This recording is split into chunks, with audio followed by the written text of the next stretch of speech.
भारतीय film industry में कुछ आवाजें ऐसी हैं जो अपनी तवानाई, सुर और लहकारी के एतबार से सदाबहार ठहरी। इन्हीं आवाजों में एक नाम किशोर कुमार का है। किशोर कुमार की गायकी ने फिल्मी गीतों को न सिर्फ नई जहत से आशना किया, बल्कि नित नए तजुर्बात से फने गुलकारी में वो बाब रकम किया जो उन्हें सुर संगीत की दुनिया में अमर कर गया। मेरे सपनों की रानी कब आएगी तू, आई रुत मस्तानी कब आएगी तू। किशोर भारतीय फिल्म इंडस्ट्री के मकबूल तरीन गुलकारों में से थे, क्योंकि किशोर अपनी वर्सटाइल गुलकारी की वजह से भी मुनफरिद थे। गाना, ट्रैक, पीपी, शोखो चंचल हो या रोमानवी, किशोर नहायत अच्छे अंदाज में सुरों की ऐसी चाशनी घोलते कि ये गाने अमर हो जाते। किशोर कुमार एक अच्छे अदाकार होने के साथ एक बहुत ही उम्दा गुलकार भी थे। किशोर 1949 से लेकर 1987 अपनी वफात तक बहुत सरगर्म गुलकार रहे। किशोर अपने ऊंचे सुरों को नरम अंदाज से बयान करने और हल्की फुल्की मज़ाहिया अदाकारी के बाइस काफी मशहूर थे। ताहम अपने तवील फनी सफर के दौरान किशोर ने फिल्म इंडस्ट्री में हर तरह का काम किया।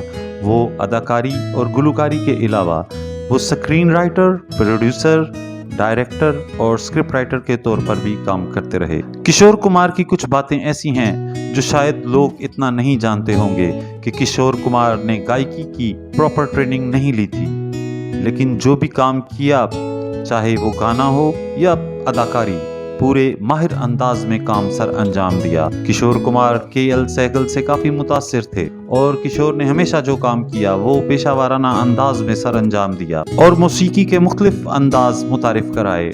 और यही नहीं, इनको पियानो बजाने पर काफी महारत हासिल हो गई थी। किशोर कभी भी नई तकनीक को अपनाने से नहीं घबराते थे। किशोर योडलिंग स्टाइल से बहुत मुतासिर थे। उन्होंने इसी तकनीक का इस्तेमाल किया और लोगों ने इसे बहुत पसंद किया। उन्होंने कई फिल्मों में इसे इस्तेमाल किया, जैसा कि 1957 में बनने वाली फिल्म नई दिल्ली और 1969 में बनने वाली फिल्म प्यार का मौसम। आयशा भोसले और किशोर कुमार ने बहुत से गाने इकट्ठे गाए। डुइट्स गानों में 1957 में बनने वाली फिल्म 9211 का गाना आंखों में क्या जी और 1958 में बनने वाली फिल्म चलती का नाम गाड़ी का गाना 5 रुपए बड़ा ना है। किशोर स्क्रीन पर जितने अल्हर और खलंडर मिजाज पाए जाते थे, उनकी जाती जिंदगी इससे बिल्कुल मुख्तलिफ थी। किशोर की शादी बहुत कम उम्र में हो गई थी। उनकी पहली शादी अदाकारा व गुलकारा रोमा गोहा ठाकुरता से 1951 में हुई और आखिर 7 साल के बाद दीगर जाती वजूहात की बिना पर 1958 में ये शादी खत्म हो गई। इसी शादी में से किशोर का एक बेटा हुआ जिसका नाम अमित कुमार है, जो आजकल जाने माने अदाकार, गुलकार, म्यूजिक डायरेक्टर और डायरेक्टर हैं। किशोर कुमार ने दूसरी शादी मुमताज अदाकारा मधुबाला, जिनका असली नाम मुमताज बेगम जहान दहलवी था, से 1960 में की। किशोर और मधुबाला के लिए शादी आसान काम न थी, क्योंकि किशोर हिंदू फैमिली से थे जबकि मधुबाला मुसलमान थीं। किशोर के वालिदैन ने शादी में शिरकत से माजरत कर ली।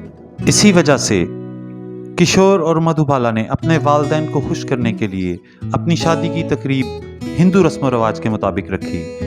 लेकिन शादी के 1 माह बाद ही मधुबाला अपने वालिदैन के घर चली गईं। मधुबाला दिल के आर्दे में मुब्तला हो गईं, जो वक्त के साथ बिगड़ता चला गया और आखिर 23 फरवरी 1969 को मधुबाला इस दुनिया फानी से रुखसत हो गईं।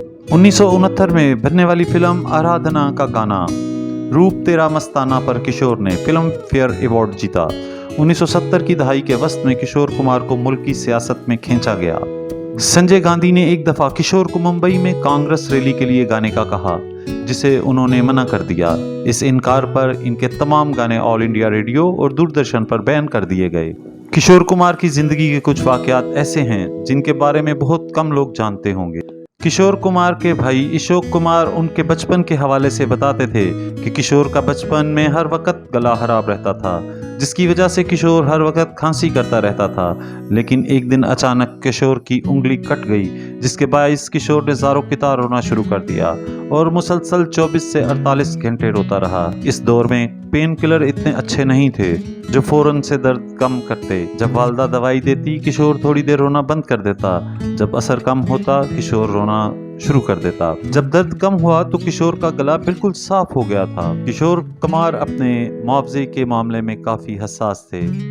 किशोर कुमार पैसों के मामले में कोई कंप्रोमाइज नहीं करते थे, क्योंकि वो माइक को तब तक हाथ नहीं लगाते थे जब तक उनके सेक्रेटरी को मुआवजा अदा ना हो जाता। किशोर कुमार के करीबी साथियों के मुताबिक किशोर का अक्सर गला खराब होता था, लेकिन जब उनको गाने के पैसे मिल जाते तो उनका गला भी ठीक हो जाता था। किशोर कुमार अपनी पेमेंट निकलवाने के लिए भी काफ़ी मशहूर थे।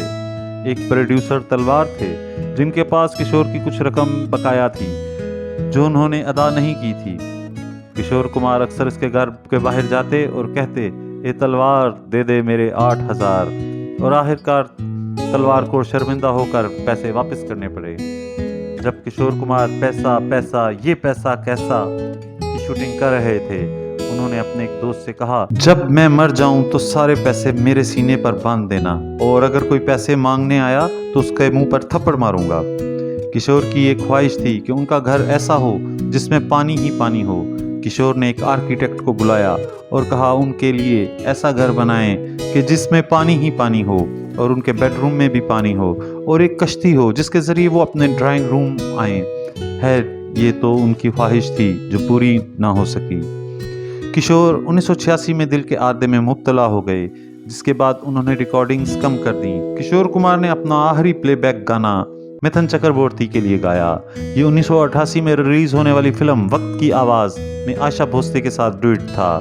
किशोर ने 13 अक्टूबर 1987 को घर में एक सरप्राइज पार्टी रखी थी, क्योंकि 13 अक्टूबर को अशोक कुमार की सालगिरह भी होती थी। तकरीब में फिल्मी शख्सियात भी मौजूद थीं। किशोर कुमार अपने कमरे में थे, उन्हें दिल का दौरा पड़ा और वो चल बसे। जब उनकी बीवी लीना ने आखिरी वक्त में कहा कि डॉक्टर को बुलाऊं, तो उन्होंने कहा डॉक्टर आया तो उन्हें सचमुच में दिल का दौरा पड़ जाएगा। उन्होंने कहा वो खुद ही ठीक हो जाएंगे, लेकिन ऐसा